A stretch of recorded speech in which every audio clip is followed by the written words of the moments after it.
জয় রাধে, জয় রাধে, জয় রাধে। সকলের চরণে আমার ভক্তিপূর্ণ কোটি কোটি দণ্ডবাদ প্রণিপাত।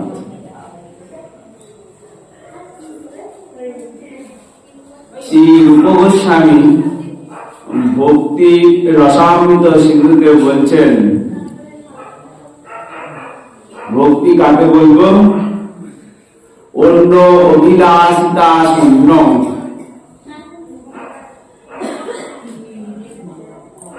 এই মানব জীবনে এসে এই অল্প সময়ে হরিভক্তি লাভ করতে হলে, ভগবানের চরণে পৌঁছাতে হলে শাস্ত্রের নির্দেশ অক্ষরে অক্ষরে মানতে হবে। শাস্ত্র কি বলছে এখানে দেখুন। যদি উপকারটা পেতে চাই এই ভাগবত শ্রবণের, শাস্ত্রের বিধিনিষেধ মানতে হবে। শাস্ত্রে কি বলছে? অন্য অভিলাষিতা শূন্য। শূন্য মানে অন্য অভিলাষ নিয়ে গৌচরণে এসো না। অন্য অভিলাষিতা শূন্য। শুধু দেখুন এই শ্লোকটাই যদি এইটুকুই ব্যাখ্যা করি, অন্য অভিলাষিতা শূন্য। অন্য অভিলাষিতা শূন্য। আমাদের কত অভিলাষ এই সংসারে। ছেলে মানুষ করবো, ছেলে দেখবে, বাড়ি ঘর হবে, আর বৈভব হবে, সম্পত্তি হবে, ধন জন বল বৃদ্ধির জন্য আমরা তিনটে জিনিস সর্বদাই আকাঙ্ক্ষা করে বেড়াচ্ছি, ধন জন আর বল বৃদ্ধি।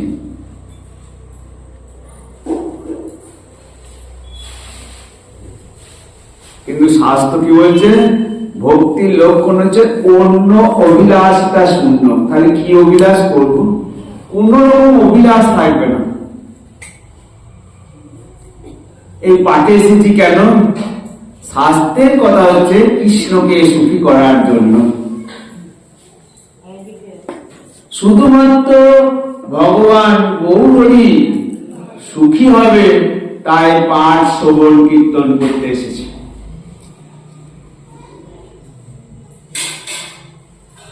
একটু অভিলাষ, অভিলাষ কৃষ্ণকে সুখী করার যে চেষ্টা, এটার নাম ভক্তি। বাস, আর কিছুই দরকার নাই।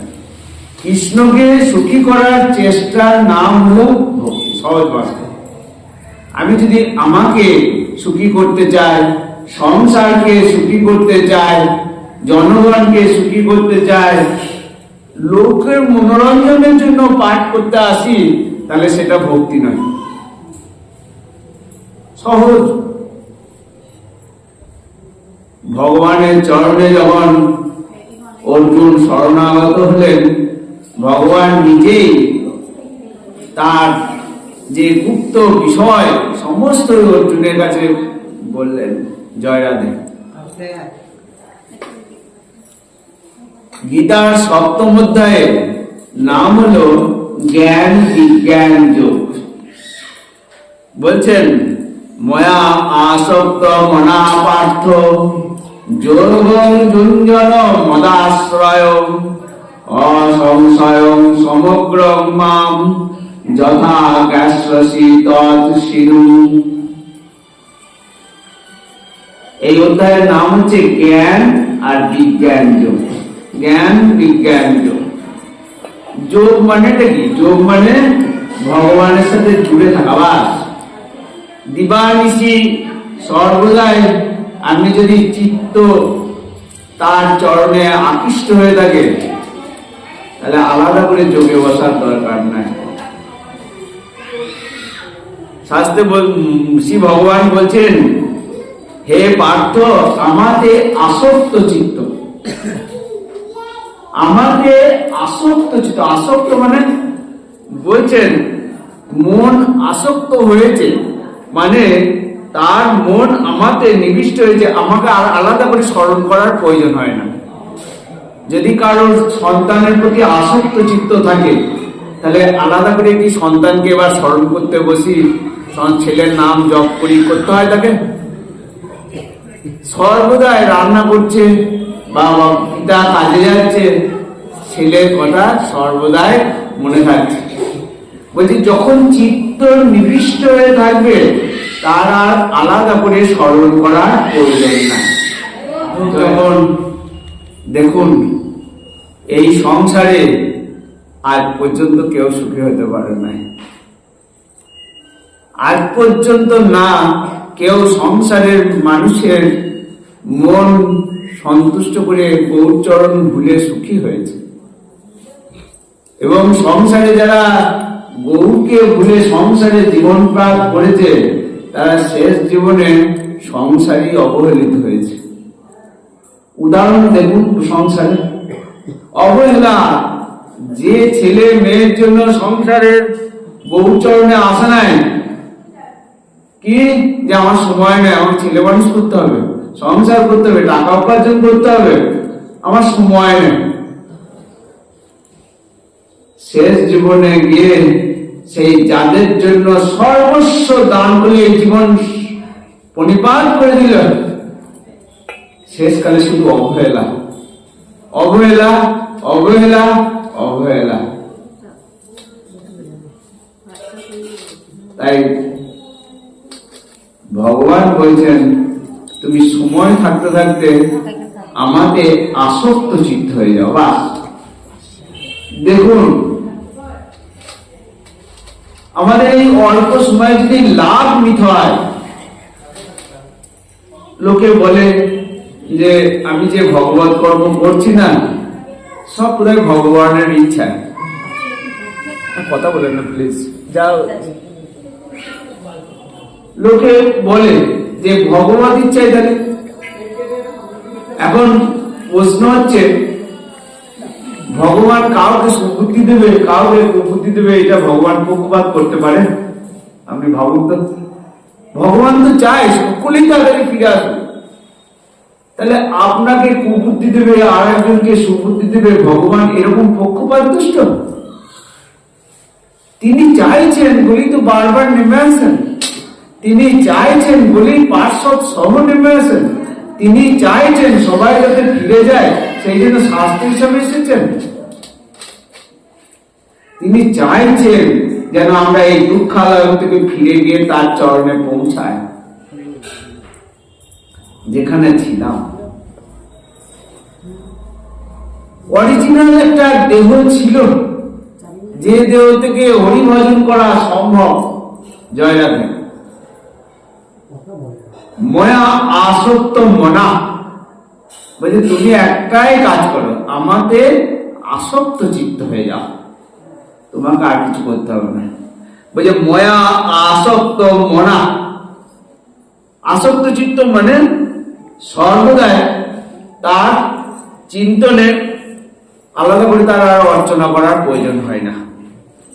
মনে করুন কোন ধনী ব্যক্তি তার শিষ্যকে তার কর্মচারীকে বলছে তুই এই দরজার গোড়ায় বসে থাকবি সারাদিন, তোর এইটাই ডিউটি। চাকরটি সারাদিন অপেক্ষা করার পর মালিককে বলে তুই বাবু আমার মজুরি দিন, আমার টাকাটা দেন। তুই কি কাজ করবি? কিছুই তো করিস না, কিছুই করে নাই। কি করেছে না সারাদিন কথা মতো বসেছিলাম, তাহলে মজুরি সে প্রাপ্য, মজুরি কিন্তু সে প্রাপ্য। আসক্ত চিত্ততা। গোবিন্দ বলছেন তোমার এই মনটা শুধু আমার লীলা কথায়, আমার ভক্ত সঙ্গে যে লীলা শুনছ সেই লীলা কথাতে আসক্ত চিত্ত হয়ে যাবে, আপনি উপকার পাবেন। ময়া আসক্ত মনা, শুধুমাত্র ভগবানকে সন্তুষ্ট ধারণ করার জন্য জীবন ধারণ করুন, বাদ বাকি জগতের কাউকে সন্তুষ্ট করার দরকার নাই।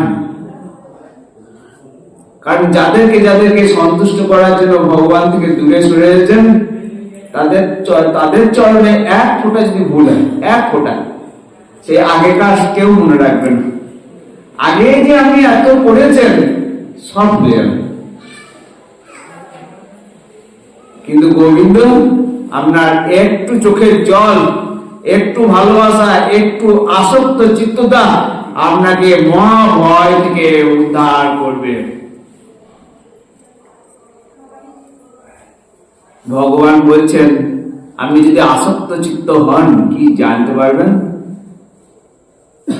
যে ভগবান গীতায় বলছেন ভগবানের একটা নাম বাসুদেব, মানে বসুদেবের পুত্র। এই বাসুদেব শব্দটির আরেকটি অর্থ আছে, যিনি সর্বত্র পরিব্যাপ্ত। কিন্তু আমাদের অনুভব নয় যে তিনি সর্বত্র পরিব্যাপ্ত। এই ভক্তি জীবনে আসক্ত চিত্ত হলে আপনার অনুভব হবে যে ভগবান সর্বত্র বিরাজমান। প্রথম ধাপ, ভগবান সর্বত্র বিরাজমান। সর্বত্র যদি ভগবান থাকেন তাহলে এখানেও আছেন, এখানেও আছেন। বলছেন ভগবান সর্বত্র আছে, শুধু নয় সর্বক্ষণ বিরাজমান। সর্বক্ষণ, সর্বত্র আছেন, সর্বক্ষণ বিরাজমান। তাই সর্বক্ষণ যদি বিরাজমান থাকেন তাহলে আমি কেন অনুভব পাচ্ছি না? কারণ আমি আসক্ত চিত্ত নয়, তাকে ভুলে থাকছি। আমি আসক্ত চিত্ত নয়। ভগবান বলছেন আমাকে চিত্তটা আসক্ত করে দাও। এই আসক্তি চিত্তের শ্রেষ্ঠ উদাহরণ হচ্ছেন গোপীরা। সেই জন্য গোবিন্দের একটি নাম গোপীজন বল্লভ। তারা সংসারেরই কাজ করত, কিন্তু সর্বদাই গোবিন্দের চরণে বদনে সর্বদাই তাদের মনটাকে নিবদ্ধ করে রেখেছিল। গোচরণে যাচ্ছেন গোবিন্দ, তারা বলছেন মন বলে সঙ্গে যায়, গুরুজনার ভয় পায়, আঁখি রয়ে তুয়া বানিয়েছে। তুয়া বধু পরে মনে, এ বধু তোমার মনে পড়ে, চোখে জল আসে কি করি, রান্নাঘরে গিয়ে ধোঁয়ার ছলনা করে কাঁদি। চিত্ত আসক্ত হয়ে আছে। সেই জন্য গোপীদের ভজনটা ওরা আলাদা করে নাম জপ করতে কিন্তু বসত না, চিত্তটা আসক্ত হয়ে আছে। সেই জন্য গোবিন্দের একটি নাম গোপীজন বল্লভ। মা যশোদা গোচরণের জন্য সাজিয়ে দিচ্ছেন কৃষ্ণকে, বন্ধুদের সাথে ছেড়ে দিয়েছেন। যে মাত্র ছেড়ে দিয়েছেন সেই দিকে রান্না করছেন, কাজ করছেন সমস্ত, কিন্তু মনটি পড়ে আছে কখন ফিরে আসবে গোপাল। নন্দরাজা ছটপট করছেন, 4টে বাজলে নন্দরাজা ছটপট করে ছাদে উঠছেন দেখতে পাওয়া যায় কিনা। আর যে মুহূর্তে দেখতে পেয়েছেন যে ওই তো গোপাল তার গাভীদের পেছনে পেছনে বন্ধুদের কাঁধে হেলান দিয়ে তিভঙ্গ ভাবে আসছেন, ছুটতে ছুটতে নন্দরানীকে বলতে আসছেন ওই যাবো তোমার গোপাল গোচর করে ফিরে আসছে। দিব্য চিত্তটা, সেই জন্য বৃন্দাবনের ভজন শ্রেষ্ঠ কেন? চিত্তটা কৃষ্ণ চরণে আসক্ত চিত্ত। বলছি শুধু একটা জিনিস, ময়া সত্য, আমাকে আসক্ত চিত্ত হয়ে যাওয়া, বাকি দায়িত্ব গোবিন্দের। আপনি যদি আসক্ত চিত্ত হয়ে যান, আপনার অনুভবের মধ্যে চলে আসবে ভগবান। জ্ঞান হলো, এই অধ্যায়ের নাম হলো জ্ঞান বিজ্ঞান যোগ। জয় রাধা। জ্ঞান আমরা যখন ক্লাসে ছাত্রদের পড়াই তখন কি বলি যে দেখো আগুন তাপ দেয় আর আলো দেয়, তাই না? আগুনের ক্ষমতা হচ্ছে তাপ দেওয়া আর আলো দেওয়া। ছেলে মুখস্থ করছে, মুখস্থ করে খাতায় লিখছে, পরীক্ষায় পাস করছে। জ্ঞান আলো আগুন কাকে বলে না? আলো দেয় তাপ দেয়। কিন্তু সে যখন প্রদীপের কাছে এলো, মোমবাতির কাছে এলো, দেখছে আগুন আলো দিচ্ছে, হাত দিতে গেল সঙ্গে সঙ্গে ছ্যাঁকা খেল, অনুভবের মধ্যে চলে এলো। হ্যাঁ ঠিকই তো বলেছে স্যার, আগুন আলো দিচ্ছে, তাপও দিচ্ছে, তাই ভক্তি জীবন কি? কৃষ্ণকে শাস্ত্র কথা শুনলে জ্ঞান লাভ করছেন, কিন্তু বিজ্ঞানটা কি? অনুভবে আনতে হবে ভগবানকে। এইখানে অনুভবে আনতে হবে ভগবানকে, যে তুমি আছো, তুমি আছো শুধু নয়, তুমি আমার সমস্ত কার্য লক্ষ্য করছো, তুমি আমার অন্তরে বসে তোমার চরণে আমাকে ভক্তি রাজ্যে প্রবেশ করার জন্য মনোনিবেশ করছো। এই অনুভবের নাম হচ্ছে বিজ্ঞান। জয় রাধে। মানব জীবনে কাটোয়া ধামে বাস করে গৌরকে যদি হৃদয়ে অনুভব করতে না পারি, এই বাহ্যিক পূজাতে গোবিন্দ দেখে না। গোবিন্দ বাইরের হাতে পায়ে কর্ম দেখে না। একটা ডাক্তার মনে করুন ছুরি নিয়ে আছে, একটা ডাকাত সেও ছুরি নিয়ে থাকে। ডাকাতটা কি করছে? একজনকে পেট কেটে দিয়ে তার সর্বস্ব হরণ করার চেষ্টা করছে, আর ডাক্তার কি করে? তার পেটটা কাটছে বটে, তাকে প্রাণে বাঁচাবার জন্য। দুজনের হাতেই ছুরি আছে, কিন্তু দুজনের মনোভাব আলাদা আলাদা। শুধু নয়, দুটো, একটা হচ্ছে পাপ কর্ম আর একটা হচ্ছে পুণ্য কর্ম। ভগবান কোন হাতে ছুরি দুজনের দিকে বিচার করবে, না মনে যেটা ঘুরছে সেটার দিকে বিচার করবে? ভগবান বিচার করবেন তার মনের মধ্যে কি চলছে সেই অনুযায়ী বদলে। জয় রাধে। মনের মধ্যে কি চলছে? একটা হচ্ছে পাপ কর্ম, তার জন্য নরকবাস, একটা হচ্ছে পুণ্য কর্ম, তার জন্য স্বর্গবাস। কিন্তু দুটোই বন্ধন। কিন্তু ভগবত ভক্তি কি? ভগবান বলছেন তুমি একটু অভিলাষ ছাড়ো, এই জড়জাগতিক অভিলাষের জন্য আমার কাছে এসো না।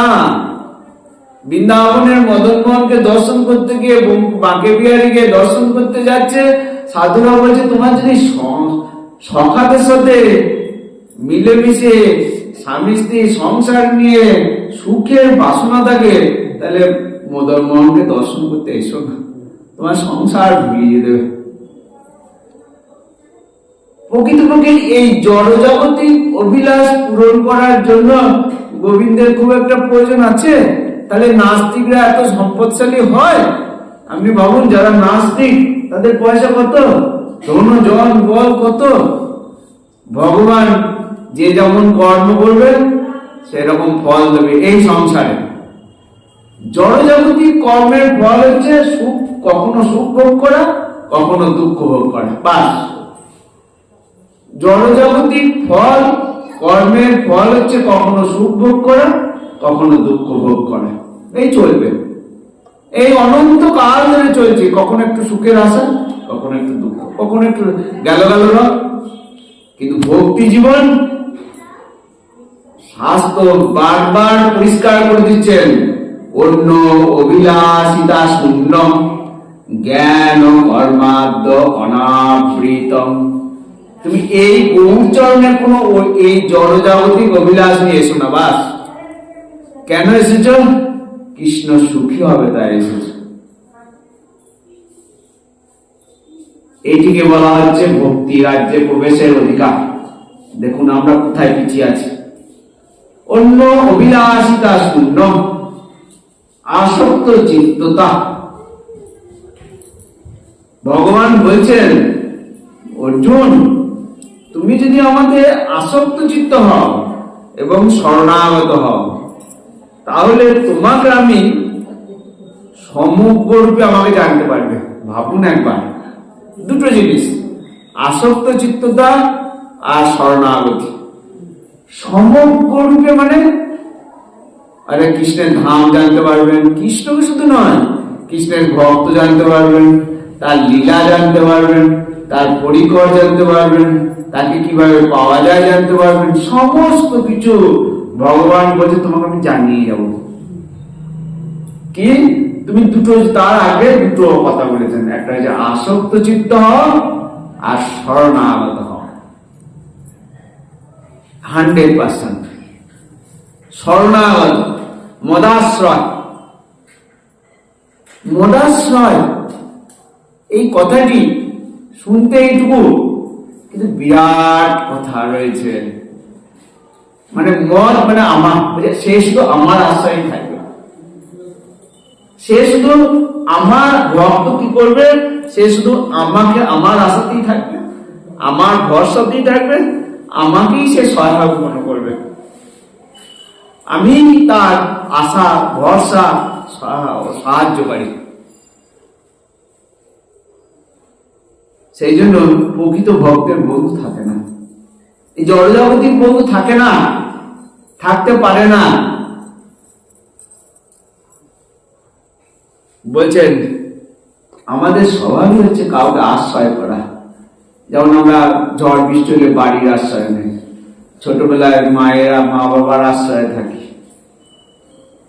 পরপর আশ্রয়। কিন্তু গোবিন্দ বলছেন যতক্ষণ সে আমার আশ্রয়ে না আসে তার প্রতি আমার দায়িত্ব থাকছে না। তাকে কি করে দিই, সে যখন নিজে স্বাবলম্বী ভাবতে থাকে, সে যেমন তার ধন জন বলের উপরে ভরসা করে, তাহলে তারা তাকে রক্ষা করুক। আমার আশ্রয়ে আসে না, আমার প্রতি শরণাগতি নয়, সে ভাবছে আমার ব্যাংকে টাকা থাকলে আমাকে রক্ষা করবে, আমার লোকজন থাকলে আমাকে হাসপাতালে নিয়ে যাবে, আমার বল থাকলে হাসপাতালে নিয়ে যাবে, তারা করুক। আপনি তো গোবিন্দের সাহায্য চাইছেন না। এটি হচ্ছে ভগবানের আশ্রয়, কিন্তু বিন্দুমাত্র কোনোদিন কম হয় না। বলছি তুমি একবার আমার আশ্রয় এসো, পরিপূর্ণ আশ্রয়। কারণ ভগবানের আশ্রয় ছিল, আছে, থাকবে, ছিল, আছে, থাকবে, কিন্তু আমাকে তো তার চরণে যেতে হবে। হ্যাঁ গোবিন্দ তোমার আশ্রয়ে আমি আছি।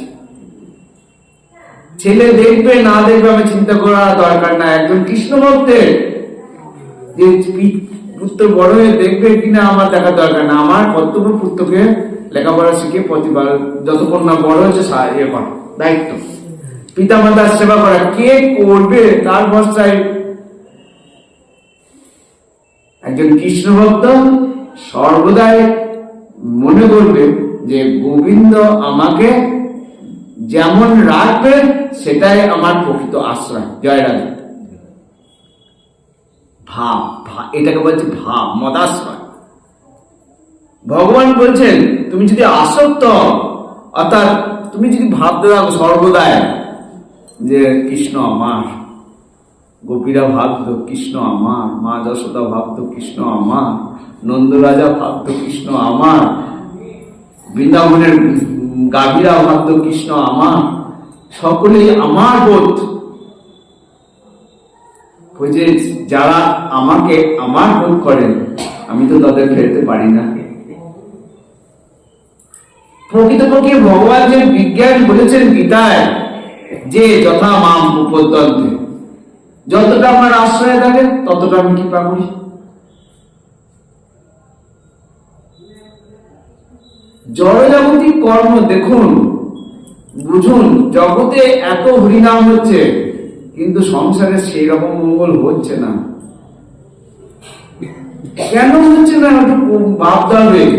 যে অন্য অভিলাষ নিয়ে যদি এই হরিবাসরে আসি, আমার ভেতরে যদি অন্য অভিলাষ থাকে দিয়ে হরিকীর্তন করি, তাহলে সেটা দেখতে ভাগবত কর্ম লাগলো জড়কর্মই, আর জড়কর্মের ফল শুদ্ধ ভোগ করা। হরিকীর্তনের মূল উদ্দেশ্যই হচ্ছে গোবিন্দকে সুখী করা। বাস, আপনি বাড়িতে হরিনাম করছেন, ভাবনা যদি থাকে যে গোবিন্দকে সুখী করার জন্যই হরিনাম করছি, সেইটি হয়ে গেল ভক্তি। সেই ভক্তি আপনাকে 1 ইঞ্চি হইলেও গোবিন্দ চরণে, একটা সিঁড়ি হইলেও গোবিন্দ চরণে পৌঁছে দেবে।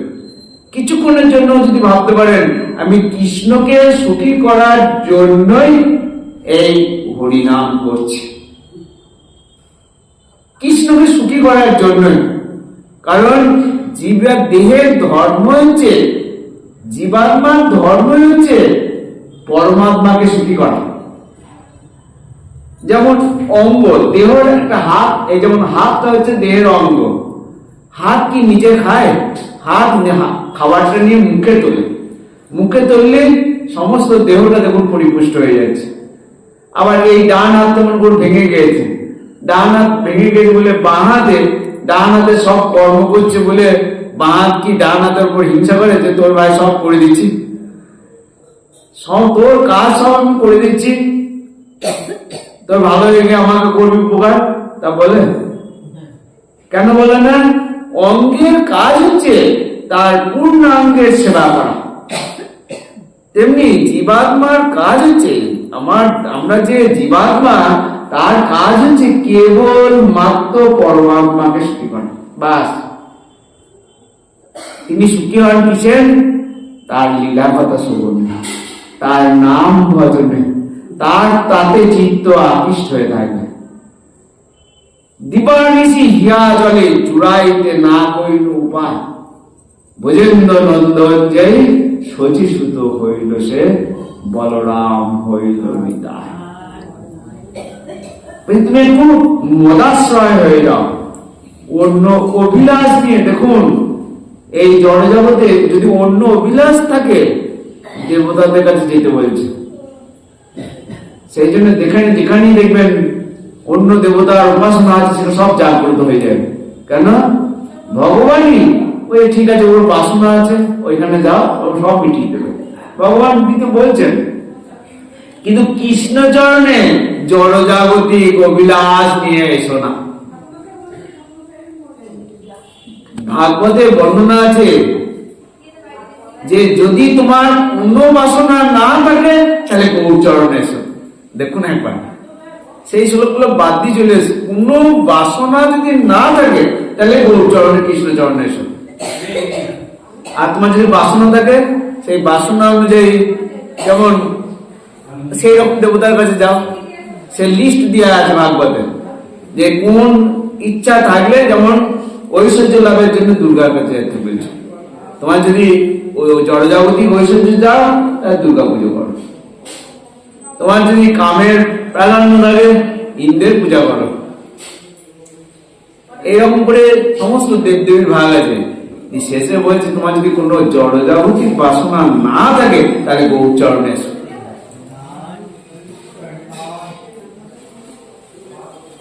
দেখুন, এটি মদাশ্রয়। বলছে আমি কিন্তু সর্বদাই তোমার এই ভেতরটা খেয়াল রাখছি, তুমি যদি আমার আশ্রয়ে থাকো, আমি তোমাকে রক্ষা করব। কিরকম জানতে পারবে? অসংশয়ম। অর্জুন, সংশয় করো না, তুমি সমগ্র রূপে আমাকে জানতে পারবে। ভক্তি দ্বারা তুমি সমগ্র রূপে আমাকে জানতে পারবে। দেখুন, গীতাতে ভগবান বারবার বলছেন মদাশ্রয়, শরণাগতি। এই শরণাগতি শব্দটা আমরা বারবার শুনি, আমরা ভাবি মনে কর একবার ধপাস করে প্রণাম করলেই শরণাগতির কথা, বা অমুক। শরণাগতির শাস্ত্রের ব্যাখ্যা আছে, আশ্রয়, অবলম্বন, অধীনতা, প্রপত্তি এবং সাহায্য। বলছেন আমরা যেমন পৃথিবীতে বাস করছি, পৃথিবীটা আশ্রয়, পৃথিবীর উপর বাড়িটা আবার আশ্রয়। সবই দেখুন অনিত্য। পৃথিবীটাও নিত্য নয়, বাড়ি তো নিত্য নয়। বলছেন একজন প্রকৃত কৃষ্ণ ভক্তের সর্বদাই ভগবানের আশ্রয়ে থাকার চেষ্টা করবে। অবলম্বন মানে সেই আমার অবলম্বন। অধীনতা মানে তার অধীনে থাকা। যে অধীন, যেমন কেউ যদি আপনাকে জোর করে ধরে রাখে, সেটা তো অধীন হতে পারে না। আমি নিজে নিজে গোবিন্দের অধীন, আমি নিজে নিজে অধীন। অর্থাৎ আমি অধীন মানে আমি কেবলমাত্র ভগবানের, আমি কেবলমাত্র ভগবানের, কেবলমাত্র ভগবানের। এই ভাবনা এমন জিনিস না, আপনি যদি দীর্ঘদিন ধরে ভাবতে শুরু করেন যে আমি ভগবানের।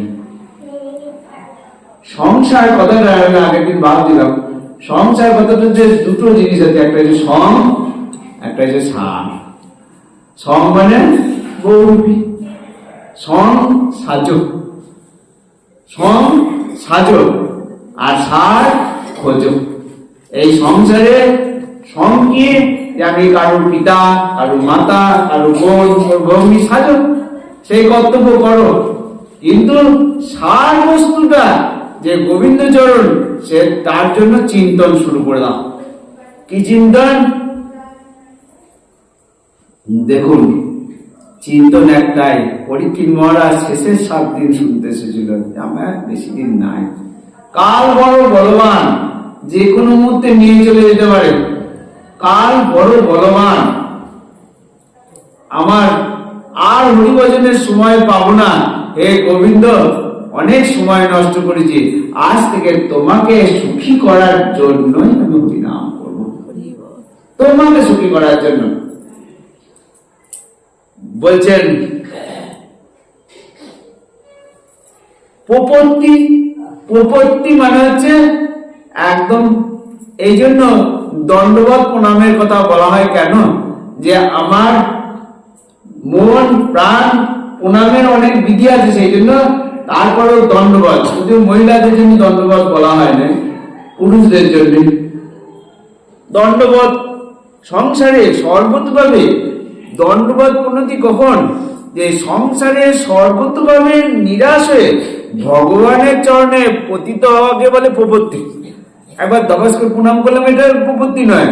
যে আমি প্রণাম করা মাত্র আমি সংসার ভুলে তোমার চরণে প্রবৃত্তি হলাম, আমি সংসারটা ভুলে তোমার চরণে প্রবৃত্তি হলাম। এই অল্প সময়ে লাভ কিন্তু হবেই। একটা শ্লোকে একটা অংশ যদি পালন করতে পারেন, যে এখানে কোনো অভিলাষ নিয়ে আসবো না, জড়জাগতিক অভিলাষের জন্য হাতে পায়ে কর্ম করলেই হয়, প্রারব্ধে থাকলে সে পাবে। বলছেন ময়া, ময়া, তাহলে দুটো কথা একটা শ্লোকে বললেন, ময়াসক্ত মনা আর মদাশ্রয়। ময়াসক্ত মনা, আমাদের আসক্ত চিত্ত হয়ে যাও। আসক্ত চিত্তের লক্ষণ, আসক্ত চিত্তের লক্ষণ একবারে বই ভাই অর্জুন, তাহলে তোমাকে আমি জ্ঞানও বলবো বিজ্ঞানও বলবো, মানে আমি কেমন আর আমাকে পাওয়ার উপায়, আমি কেমন আর আমাকে কি করে হৃদয়ে অনুভব করবে, এই দুটোই তোমাকে অনুভব আনবে। দেখুন একবার, কেবলমাত্র দুটো জিনিস, মদাশ্রয় আর ভয়াসক্ত, যে আমাদের আসক্ত চিত্ত হয়ে যায়। অর্জুন তো ছিলই আসক্ত চিত্ত, অর্জুনের জন্য বলেছে, অর্জুন তো আসক্ত চিত্ত, শুধু আমাদের জন্য করুণাটা দেখুন একবার। তুমি যদি আসক্ত হয়ে যাও, আশ্রয়ে চলে এসো, তাহলে কি করব? বলছেন যে আমি সম্পূর্ণভাবে তোমাকে জানাবো। কি জানাবো? আমার স্বরূপ, কৃষ্ণের স্বরূপ জানতে পারবেন। এই গৌরহরি যে সাক্ষাৎ ভগবান, এটি হৃদয়ে অনুভব, অনুভবে আনা। বলছে আমি যে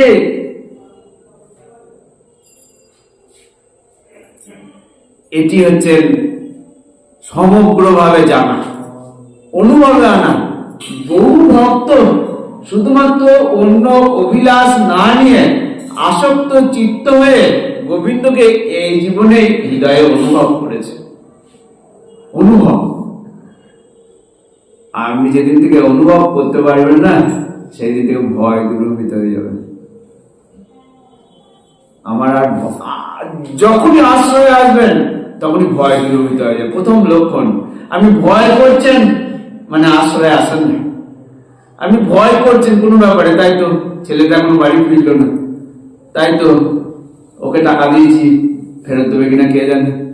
ভয় করছেন মানে আশ্রয় আসেন না। যে আশ্রয় আসবে তার ভয় শূন্য হবে, আশ্রয় আসবে তার শোক দূরীভূত হয়ে যাবে, শোক দূরীভূত হয়ে যাবে। নিজজন চলে যাচ্ছে, চোখে জল নাই।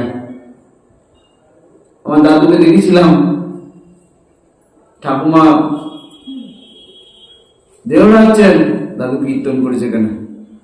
এই গৌরব বাড়ি দাঁড়িয়ে কীর্তন করছেন, তুলসী তলায় নামিয়ে দিচ্ছেন, বলছেন আবহাওয়া বেশিক্ষণ নাই মনে হচ্ছে। এই কি করে সম্ভব? তখন মনে করতাম তুমি বাচ্চা স্বার্থপর। তো প্রকৃতপক্ষে যারা দেখেছে কাছ থেকে যে চিত্ত এমন আসক্ত চিত্ত, চিত্তটা এমন আসক্ত চিত্ত, কে চলে যাচ্ছে কে চলে যাচ্ছে না, হ্যাঁ যথাযথ কর্তব্য, কিন্তু চলে যাচ্ছে তার জন্য কারণ নয়, শোক দুর্বৃত হয়ে গেছে। কেন না ভগবত অনুভূতিটা হৃদয়ে জাগরুক হয়ে গেছে। ভগবত অনুভূতি যে এই জগতে কেউ কারণ নয়, যতক্ষণ আছে ঠিক আছে। শোক দূরভূত হয়, মোহ দূরভূত হয়। মোহ মানে যে এটা আমার, আমি কাউকে দেবো না, বাড়ি ঘর সম্পত্তি দলিল সব আমার কাছে রেখে দেবো, মূল্য নিবি। এই যে আটকে রাখা আমি আর আমার বোধ, এটাকে বলে মোহ। আমি এই শরীর, আমি আর শরীর সংক্রান্ত যত সম্পত্তি সব আমার, এটাকে বলা হয় মোহ। বলছে যতক্ষণ না গৌর চরণে পরিপূর্ণ আশ্রয় না এসছে, ততক্ষণ এই শোক মোহ ভয় তাড়িয়ে বেড়াবে। এই তিনটে তাড়িয়ে বেড়াচ্ছে মানে ও কৃষ্ণচরণ আশ্রয় হয়নি। আর আশ্রয় এসেছেন তো তিনটে যাই যাবে যা হচ্ছে হোক, তিনি আমাকে তার ইচ্ছাই হচ্ছে। সেই ভক্তের কাছে হচ্ছে ভগবত ইচ্ছাই সব হচ্ছে, সেই ভক্তের কাছে। অন্য অভিলাষিতা শূন্য এবং মদাশ্রয়। কৃষ্ণকে সুখী করার জন্য সকাল থেকে যে কর্ম, সেটা হয়ে গেল ভক্তি। মদাশ্রয় বলছেন তাহলে তুমি কি করবে? তুমি আমাকে ভগবানকে সম্পূর্ণরূপে জানতে পারবে। কেমন? ভগবান সগুণ, না নির্গুণ, না নিরাকার, না সাকার। তিনি ভক্তবৎসল, তিনি করুণাময়, তার যে তিনি ভক্তজন বৎসল, তার যে গুণের কথাগুলো শুনি সেগুলো হৃদয়ে অনুভব করতে হবে। তিনি যে ভক্ত বৎসল, সেটা যদি আমি শুধুমাত্র শাস্ত্রে পড়ে এলাম যে অমুককে কৃপা করেছেন, অমুককে কৃপা করেছেন, আমাকে করবে না, আমাকে করছে না মানে কি তার দোষ না আমার দোষ? আমি আমার বিপদে আমার গোবিন্দ কৃপা করছে না, তার দোষ না আমার দোষ? তিনি পক্ষপাতিত্ব করবেন? তিনি ভক্ত বৎসল। ভক্তর সংজ্ঞাটা কি? মায়া আসক্ত। কেবলমাত্র গোবিন্দ দেখবেন মনটা আসক্ত হয়ে আছে কিনা, মনটা আসক্ত হয়ে আছে কিনা। অন্ধ সুরদাস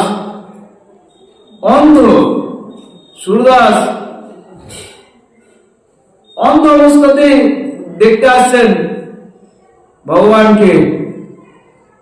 বলছেন সে মন্দিরে যারা আসে জিজ্ঞেস করছে তুমি তো অন্ধ, চোখে দেখতে পাও না, তাহলে কি দর্শন করতে আসো? বলছেন আমি তাকে দেখতে পাই না, সে তো আমাকে দেখতে পায়, আমি আসি সেটা তো সে দেখে।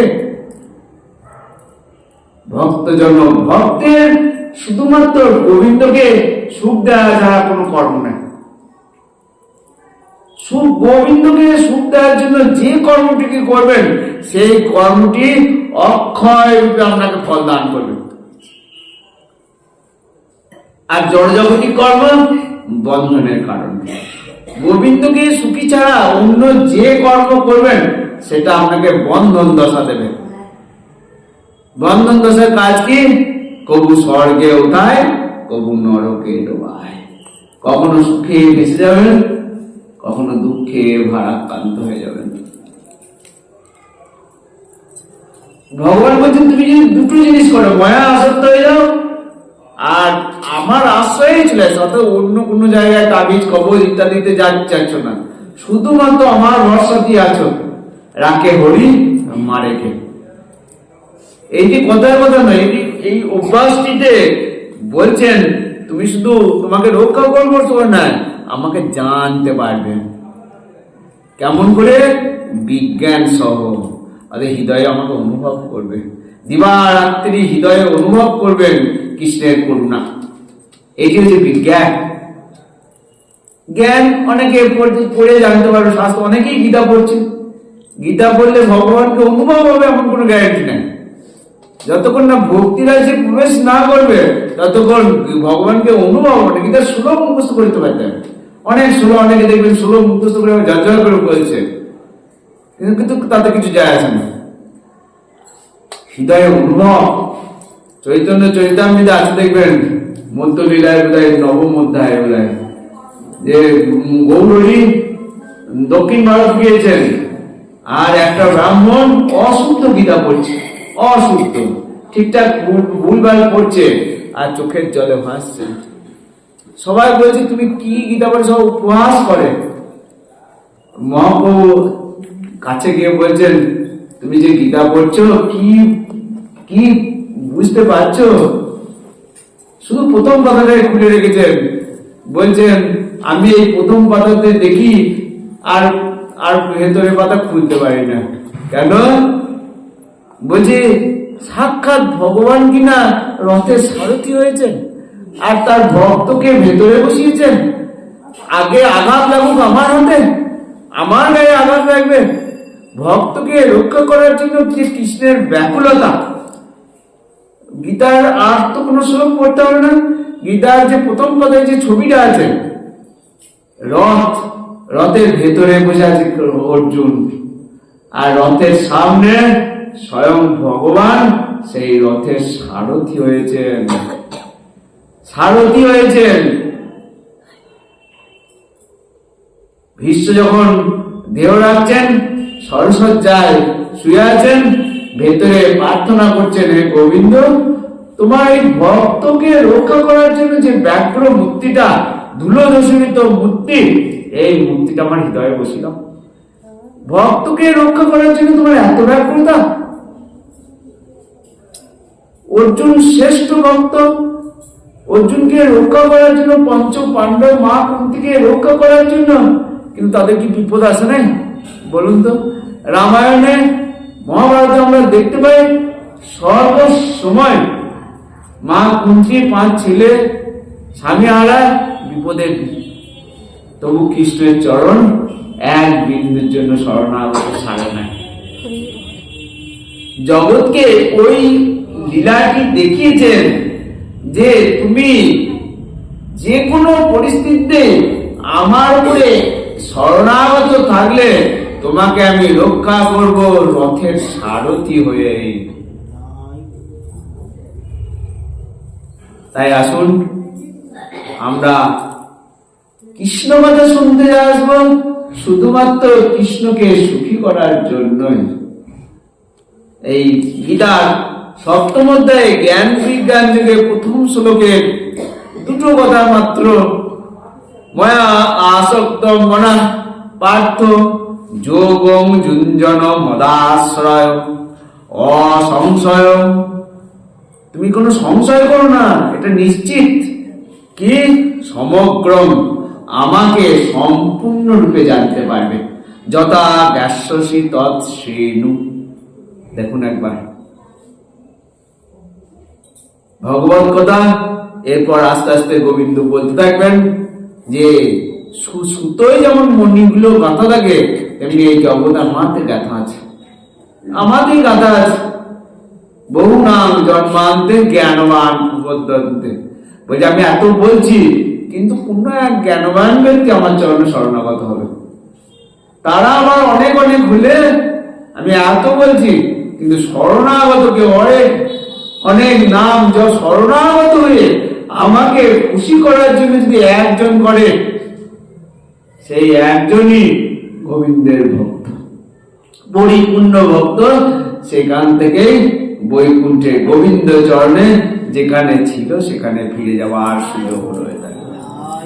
তাই আসুন, এমন শোনার সুযোগ, এমন মানব জনম পেয়ে, এমন এই উপলব্ধি করে আমরা যেন হেলায় হারায় না, শুধুমাত্র কৃষ্ণকে সুখী করার জন্যই, গৌরাঙ্গ নিতাই গৌরাঙ্গকে সুখী করার জন্যই গৌর চরণে আসি।